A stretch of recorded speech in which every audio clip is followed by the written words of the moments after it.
Next, it's track and field, the sport that put Eugene and Oregon in the international spotlight.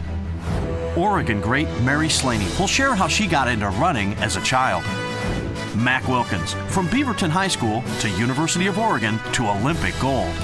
And Steve Prefontaine, showing the power of preparation and confidence. All next on Great Athletes, Great Oregonians.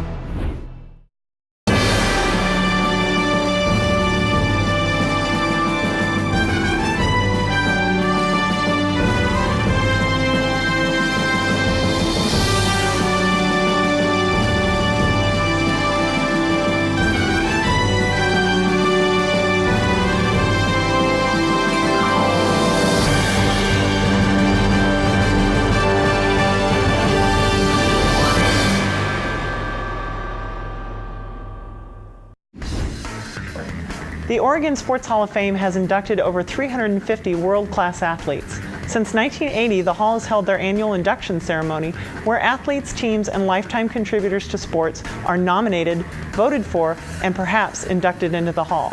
In 1983, a unique athlete was inducted. In track and field, the athlete's inner drive to compete requires a special mental discipline. This runner said, "To give less than your best is to give away the gift." That drive and brash magnetism that many strive for is Steve Prefontaine. He was blunt, he was charismatic, he embodied his Coos Bay roots. But more basic than that was how he ran. It was from the front and with a transparent effort that let people feel it for themselves. The best example was a 2-mile he ran in Munich in 1972, his last tune-up race before the Olympic 5,000 meters. It was on the practice track in the Olympic Village. It was late, it was nobody around, it was windy. The only people there were a bunch of soldiers aboard a station to be on the walkway above the seats. And when he started, they didn't pay any attention. But after about a couple of laps, when he got going, when he got his head cocked over to the side the way he did, fighting the discomfort, they picked up on it and they started to point and clap. Now when he ran fast, he showed it. So it seemed like every lap he was on his finishing sprint, and as he came up to the line, they would cheer him home and he would cross it and keep going, and they would roar at that. And of course he heard them and went harder as a result, and they started to chant in time with his stride, and after a while it was like he was right back in Eugene, and ended up breaking the American record of George Young in the 2-mile. And so he proved that he didn't have to be known as cocky or as a beloved cultural icon. All he had to do was go out, run tough, channel the cheers through himself, and he could come up with a race that was greater than the sum of its parts. So is it any wonder that we remember Pre?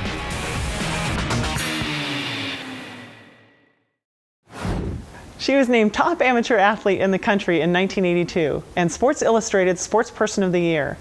In that year, Mary Slaney set 6 world records, from the mile to the 10,000 meters. And throughout her career, she set many more. Mary Slaney has been in the spotlight of the track and field world since her breakthrough win in the USA-USSR meet at the age of 14. That's when little Mary Decker burst into the American consciousness. Over 33 competitive seasons, Slaney rewrote the record books and generated scores of headlines. She won at the prestigious Millrose Games 6 different times. During a golden year beginning in 1982, Slaney reset the world records in the mile, 2,000, 5,000, and 10,000 meter distances, outdoors, and the 3,000 indoors. At the historic World Championship meet in Helsinki, she achieved the Decker Double, sweeping the 1,500 and 3,000 against one of the deepest and most talented fields ever assembled.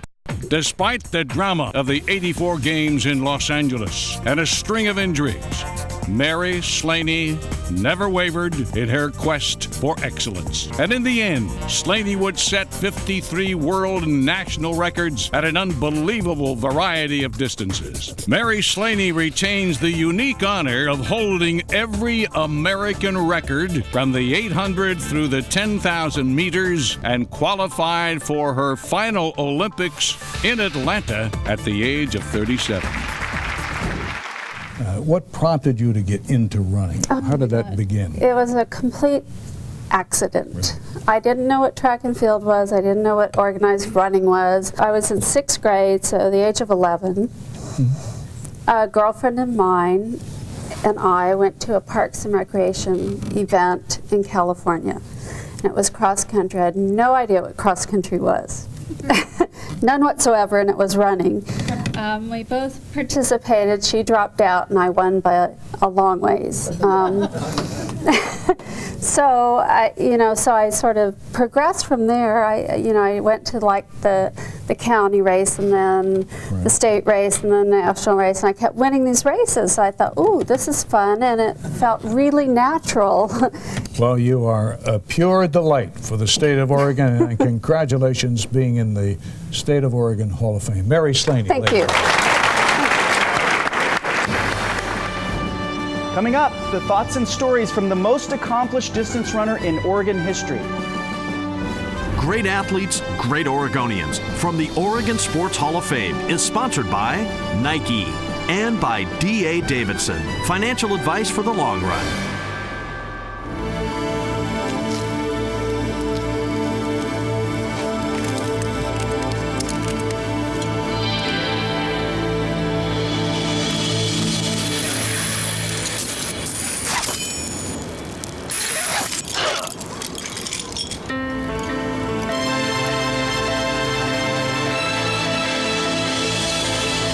D.A. Davidson, financial advice you can trust.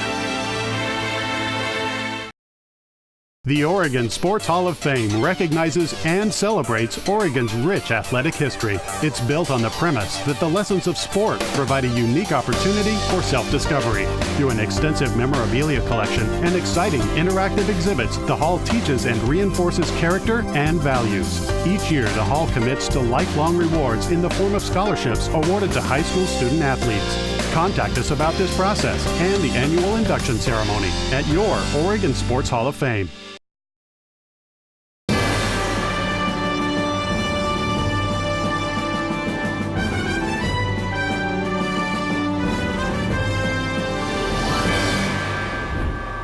Alberto Salazar is tough. One time he finished a race by collapsing over the finish line with a temperature of 107 degrees. He was even given last rites. His determination earned him nicknames like All That Is Man and the Mule. In 1997, he was inducted into the Sports Hall of Fame. When I first recruited Alberto Salazar, he was not only one of the very top distance runners in the country at that time, he was also I think the valedictorian of his class. He had the opportunity to go to any of the Ivy League schools or Stanford. Chose to come to Oregon because of the running tradition. I've never seen anyone with more perseverance, tenacity, the ability to stick in the race when things got tough. He just had this burning desire that he wanted to be great. I'll never forget his senior year when he didn't have any eligibility remaining for cross country. So I sent him back to New York to run a marathon. He hadn't run further than 10,000 meters in a race. I had told Alberto, just stick with the leaders till you get to the final 10,000, then you know how far you have to go. It's a 10,000 meter race from that point. So with 10,000 meters to go, Alberto took off, and of course won, which was his first New York marathon, first of 3 that he was to win, to go on and set a world record. Sports has been great for me. Running at the University of Oregon was a dream for me back when I was 15 years old. When my older brother started running in college, and he used to come back and tell me these great stories about the University of Oregon tradition in distance running. And that same tradition heritage applies for the whole state of Oregon. We truly are blessed with a lot of great athletes here, and I think more importantly, a lot of great athletes that are great human beings as well. And I think that's what Oregon athletics is all about. It's about having a proper perspective of what sports should be in our life. And it's something which I've tried to teach my boys and the kids that I've coached in youth sports, is that you've got to try your best, but that sports is really just one small part of life, and that sports should be something that enables us to be better human beings and to prepare us more for the adversities that we're going to meet later in life. People often talk about the great disappointments and achievements that athletes make in coming back from injury or other setbacks in their career. But what I try and tell young athletes is that if those setbacks and disappointments that you suffer or endure in your athletic career are the biggest setbacks and disappointments that you incur in your life, and then thank God because you're pretty lucky. And I feel that that's what athletics really does for us, is that it shouldn't be an end in itself, but rather it should be something that prepares us for the rest of our lives. And I think that once again, all the former inductees that came up here tonight, the inductees that are being honored here tonight, what impresses me more about them is not how they performed on the athletic field, but how they performed afterwards. So without further words, once again, thank you for supporting Oregon sports, and God bless. Thank you.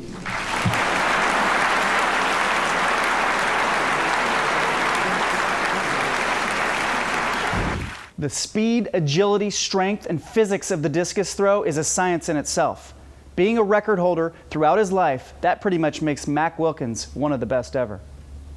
Mac Wilkins was a very fine high school athlete here in the state of Oregon, a good all-around athlete at the collegiate level, and I'm sure could have performed in any one of the sports, but he chose track and field as his major interest. Of the sports that he participated in, the discus, the javelin was his first choice. He worked through the fall of the year and up into his sophomore year, when sophomores was the first year of eligibility. And in the opening throw of his first event against the University of Washington, I was sitting up in the grandstand where the coaches are supposed to be, and I heard something that sounded like a rifle crack when Mac threw. And I thought, there goes Mac's elbow. And he really ruptured all the tendons in his right elbow. Coming back after corrective surgery, he began to concentrate on the discus. Mac was not only a national champion, he went on to be the gold medal winner and to be a part of the long green line of Oregon athletes who wore the stars and stripes when they participated for their country. Montreal, 1976. Mac Wilkins has thrown well in the qualifying round. Now Wilkins gets ready for his second throw.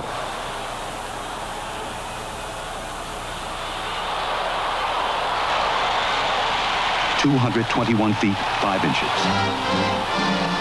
Mac Wilkins has won the 1976 Olympic gold medal in the discus. I always enjoy gatherings like this. I get to meet old friends, old family friends, friends of my parents, peers, folks like Russ Francis, and even some of my heroes, like Mel Renfro, and even some of the anti-heroes like Mel Counts and DeAndros.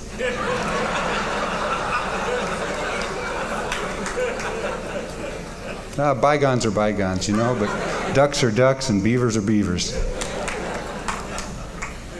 Believe me when I say that, and other athletes who have been around the world with their sports know this, it's very nice to be honored in other parts of the country. It's a thrill to be honored internationally, but nothing means as much as being honored and recognized by people from your home state and your hometown. So again, thank you.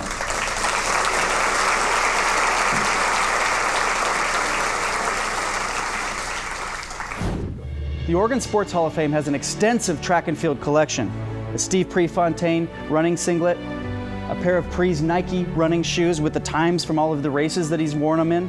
You have a program for the 1979 Oregon Indoor Track and Field Meet at Memorial Coliseum. Just an incredible collection.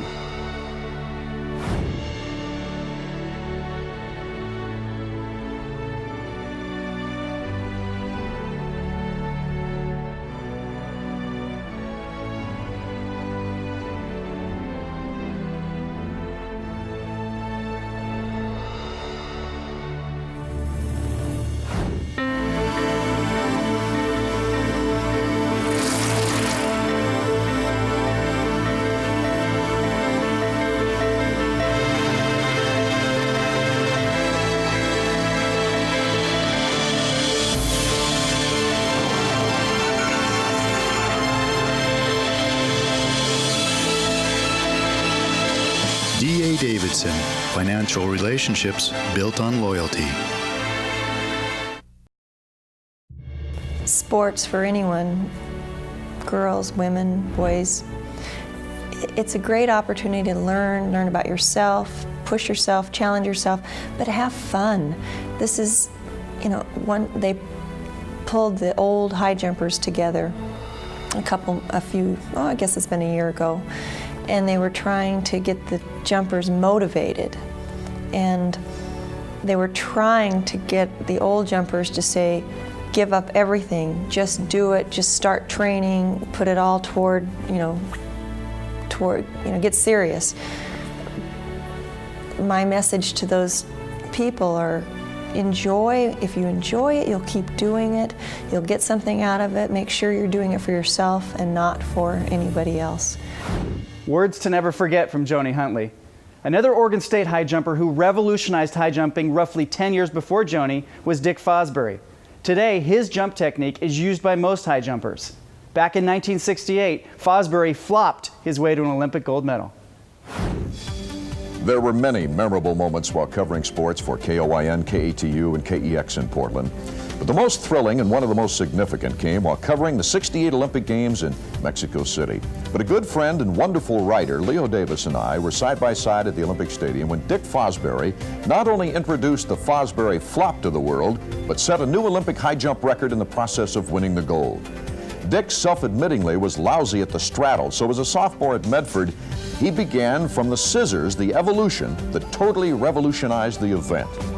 Dick didn't compete internationally, so you can imagine the world, especially the Eastern Bloc countries, stood in awe during the Olympic practices. Now here's the sidebar story. While the Oregon Stater was rocking back and forth looking at the bar, and Dick always took the full 2 minutes, Oregon's Ken Moore entered the stadium to finish the marathon. He literally could not understand what all the excitement was about. And then he realized that Fosbury was clearing the bar at 7 feet 4 1/4 inches. Leaping up and down after the jump, you can't see it on the highlight film, but Fos caught Kenny's eye as Kenny was running around his final lap. He waved to him, shouted to him to catch the Mexican 75 yards in front of him. Moore put on an unbelievable sprint on bloodied feet. The Mexican crowds, you might imagine, are going nuts. Kenny missed catching him by only 3 yards, and the ambassador later thanked him for his diplomacy. The significance of this moment for me, and I think Leo, was one of victory and innovation for Fosbury, one of determination, a never cheat yourself type of attitude, regardless of the placement for more. And what made it even more special was that neat little exchange of friendship and respect between a runner from Oregon and a jumper from Oregon State. The lessons these inductees are sharing have the ability to impact all of us. High school student athletes are absorbing the lessons they see every day. With me now is Taylor Hunt from Southridge. Hi. Welcome, Taylor. How you doing? Good. Good. And we were talking about just athletic participation. What's been the highlight for you so far? Well, last year I ran my first distance race, which was the 800, and I absolutely loved it. And so I realized I wanted to pursue that more and really strive to get better at that race. Now, your participation in sports can teach you lessons. Has your participation in running, has that taught you anything about yourself? Yeah, definitely. For me, running has really been a mental sport, and I really learned for myself that as soon as I step out on that track, I have the ability to be as good as I think I can be, and I'm really racing against myself and trying to better my own times. Taylor, that discipline, that fortitude that you've learned through running, how is that going to impact your life 5 years from now? What does it mean for you? Well, next year, hopefully I'll be running at Oregon State, and I'll be able to better myself and keep pushing myself to get better in my times. And I'm also going to be studying nutrition, which I really got interested in because of running and how nutrition can affect running. And so hopefully in the future, I can help others to better their own lives and pass along what I've learned. Well, that's great. That's really important. Thanks for being here, Taylor. Good luck to you. Coming up, Track Capital USA Chance Rudy.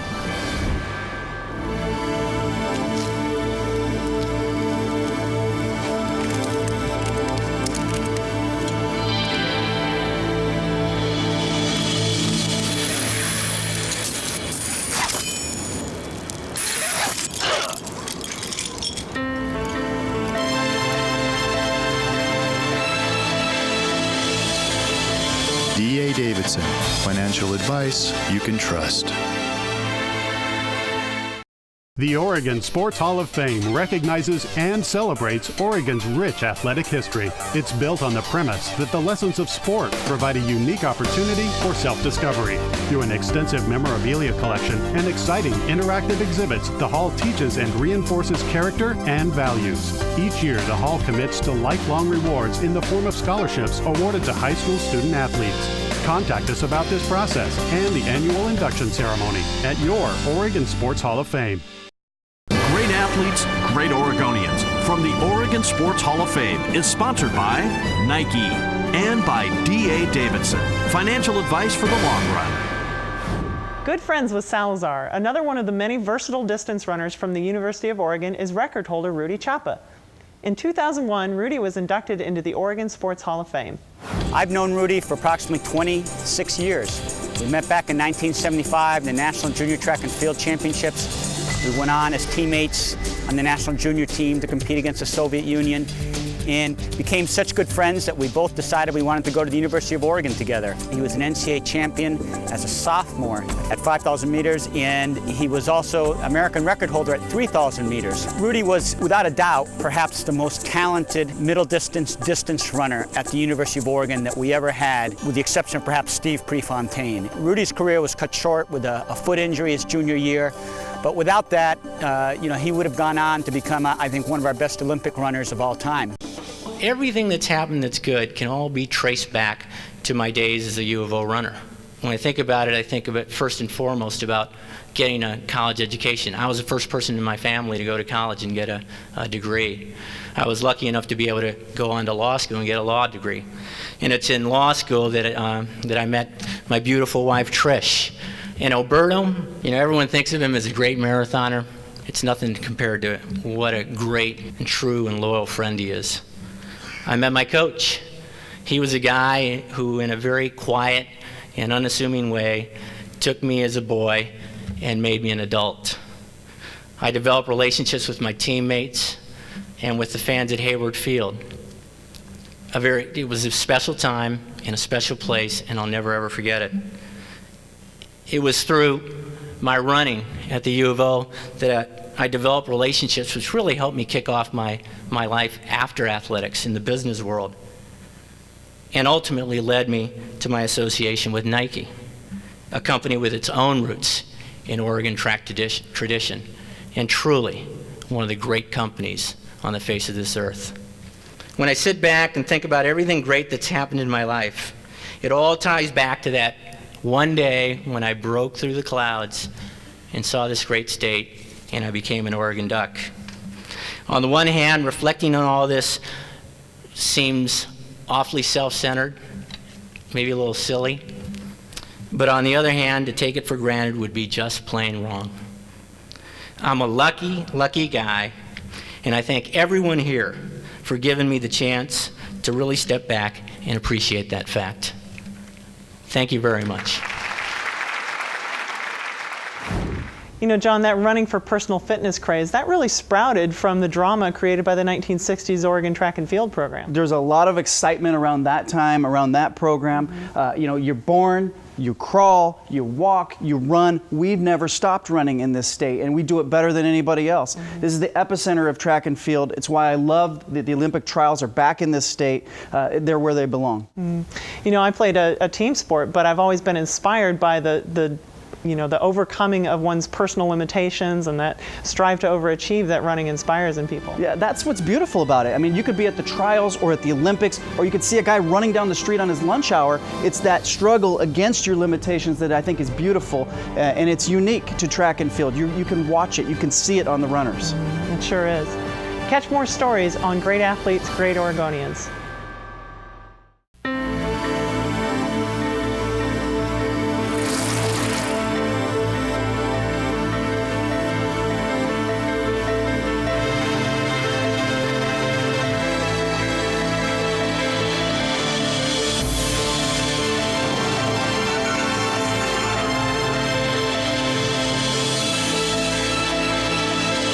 D.A. Davidson, financial relationships built on loyalty.